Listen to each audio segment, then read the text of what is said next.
Hello family, hello friends. Welcome to my phone video because I still don't got my laptop. Anyway, it kind of sucks I don't have my laptop. I got to use my phone for everything.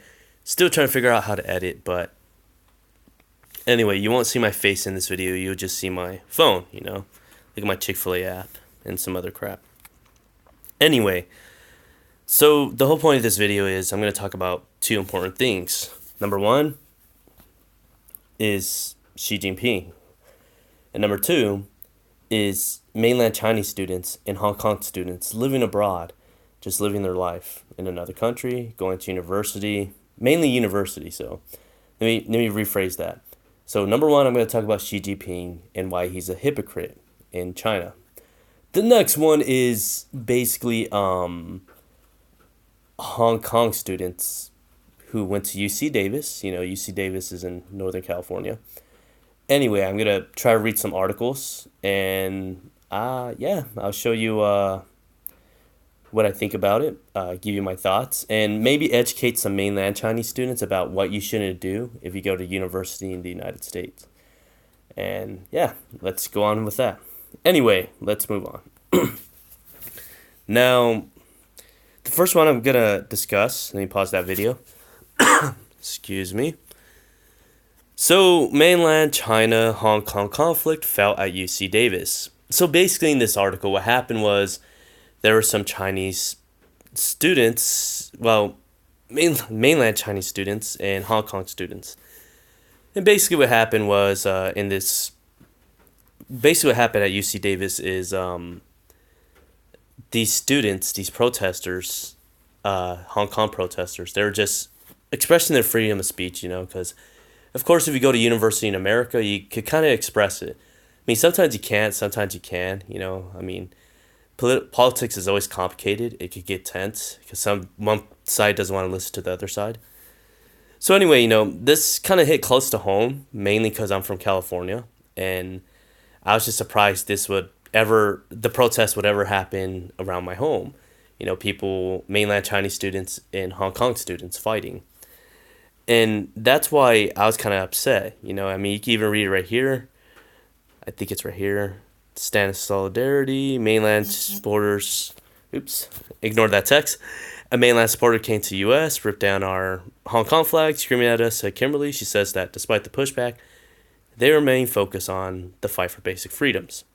Now, I'm going to say this to mainland Chinese people, and don't take it as I'm attacking China. I'm attacking your whole government, your whole country. But I get it. You've only known your way of life. You only knew your side of the story your whole life. And you're brought up to believe that only your side is right. Anyone else who disagrees with you is a liar, wants to destroy China, break its sovereignty or ruin its sovereignty, whatever it is, and basically separate them. And that's not the case here. Hong Kong doesn't even want to be independent, number one. Number two, Hong Kong people just want their 5 demands met. And to be honest, one of their demands was met, which was the extradition bill. So for people who don't know the extradition bill, basically some Hong Kong guy, I forgot his name. I'm very bad at Chinese names. Anyway, he killed his girlfriend in Taiwan. So he did a crime in Taiwan, took a plane, and went to Hong Kong. And he basically got caught for it. Anyway, the extradition bill was because Taiwan and Hong Kong don't have an agreement where they could extract criminals for doing a crime in their country. So China just decided, hey, let me just kind of ruin Hong Kong's sovereignty. So in a way, it's complicated. I'm not going to get to the whole story. But what makes this sad is that if Hong Kong students go to university in America, they have the right to express that. So I'm pointing this at mainland Chinese students. Like, I get it, you get mad. Like, I wouldn't go to China and rip off your artwork because there's something I disagree with in China. I could say, yeah, I hate Xi Jinping for, I don't know, he doesn't properly develop Chinese people's lives. Yeah, I could say he lifted out people out of poverty. But at the same time, there's still a lot of people suffering in China. Pollution to not clean water, not clean air. The list just goes on and on. Now, I have nothing against China, just your president. And if you come to America and you disagree with someone, Your response should be, hey, can we talk about this? And let's try to be civil and discuss ways that we could both understand each other.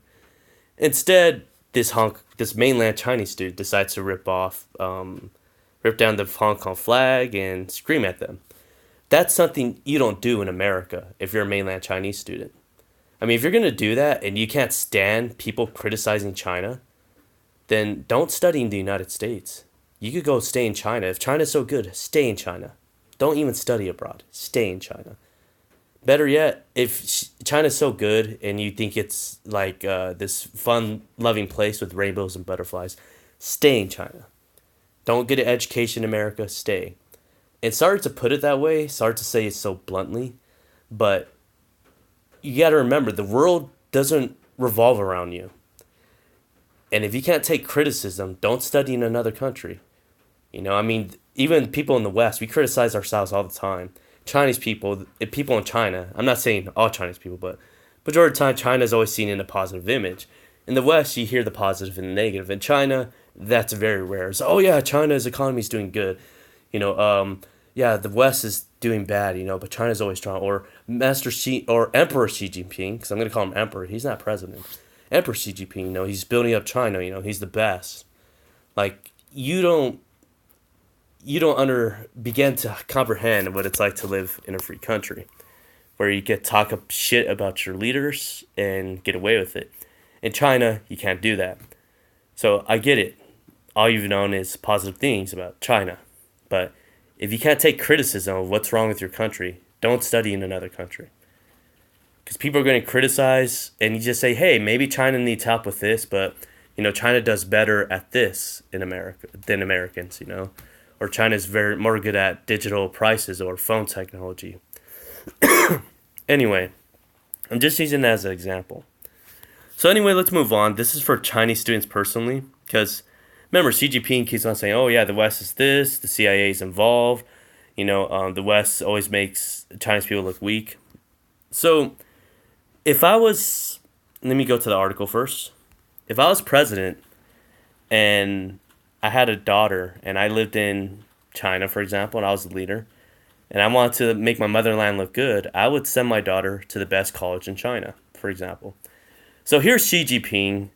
This is an article that came out this year.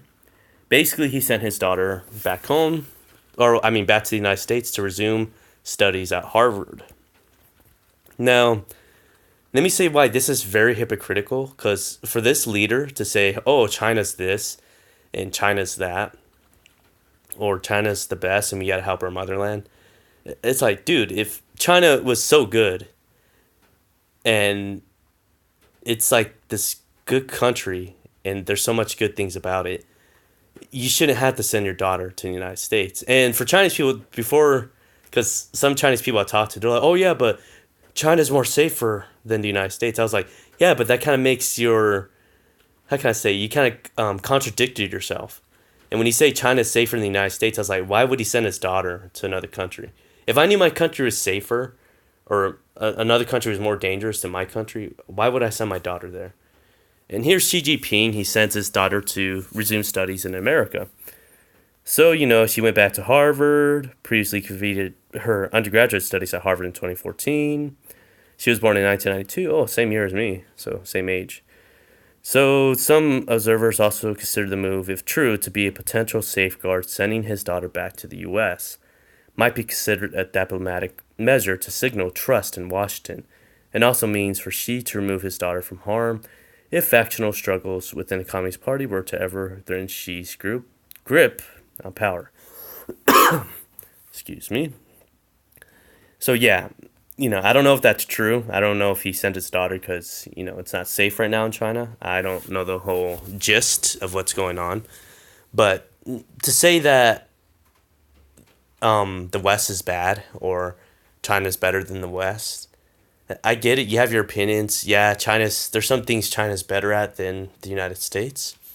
But at the same time, remember, you got to be willing to be open that, hey, my country's not the best. People should have the right to criticize my country. So, yeah, that's the thing, There's some people that defend China, and they just do it for money, But money isn't everything in life, and the Chinese people need to understand that. I get it. You're poor your whole life, but well, not your whole life, but because history, Europe and colonialism. So yeah, it's bad. But my thing for mainland Chinese students is that to say that the West is bad or it's being a bully to the world or the West is this and that, remember your leader in China sends his daughter to the best university basically in the United States. While you're in China saying, oh yeah, China's the best, China's this. If it was so good, he could have just sent his daughter to college in China. So that's how I see it. That's how I see him as a hypocrite. And if Chinese people are going to hate me for it, go for it. But I'm right. I am. China's supposed to be this best place in the world. If it's so good, then why not just stay and go to university in China? I'm not saying like China sucks and it's horrible. No, I think China's a nice place. Chinese people are good. They're just not open to the world. They just been taught one specific way of thinking their whole life. They're not open to new ideas. So I'm not saying you should be a Westerner. I'm not saying you should have the same ideas as me. It's just like, just think about what's going on. Don't just think about, oh yeah, China's all good, but the rest of the world's bad. No, you can't see the world like that. That's equivalent of me saying the United States is the best country in the world. It's not. We have problems, and we admit those problems. But I shouldn't say that any other country sucks because they're not like America, and I would never say that. But at the same time, if you want to study abroad in America, you're welcome to. Mainland Chinese, Indian, African, doesn't matter. But if you're not willing to accept criticism and you're saying President Xi Jinping's the best, even though he himself knows China's not good, then yeah, don't say China's the best if even your own president kind of admits something's wrong with it. So that's how I see it. I don't want to keep this video too long than it already has to be. And I hope you guys enjoyed the phone video. And I hope my laptop is fixed. So yeah, I'll try to post more videos. Anyway, I still love you guys. I'm just asking you to keep an open mind. I don't hate anyone. I'm just saying I don't like hypocrites. Same thing as I don't like Donald Trump. Anyway, bye-bye.